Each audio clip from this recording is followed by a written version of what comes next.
তো মুর্শিদাবাদের এসপি কে উনি বলছেন যে ঘাড় মুচড়ে মেরে দেবো। একজন মানুষের এত ক্ষমতা আসছে কোথা থেকে? তৃণমূল কংগ্রেসের সমর্থন, মুখ্যমন্ত্রীর আশীর্বাদ। হুমায়ুনই তৃণমূল কংগ্রেস, তৃণমূল কংগ্রেসই হুমায়ুন।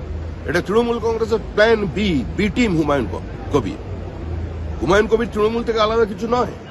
যে রাজ্যের মুখ্যমন্ত্রী ঈদুল ফিতরের মঞ্চে দাঁড়িয়ে বলতে পারেন যে বিজেপি প্র্যাকটিসিং ধর্ম ইজ এ গান্দা ধর্ম, যে রাজ্যে একজন দায়িত্বশীল মন্ত্রী এবং কলকাতা কর্পোরেশনের মেয়র প্রকাশ্যে দাওয়াতে ইসলামের কথা বলেন এবং তারপরেও মুখ্যমন্ত্রী চুপ করে থাকেন, তার বিরুদ্ধে কোনো ব্যবস্থা হয় না, তো সে রাজ্যে মিনি পাকিস্তান বানানোর চেষ্টা হবে, এটাই স্বাভাবিক। তবে ভারতবর্ষের মানুষ এটা মেনে নেবে।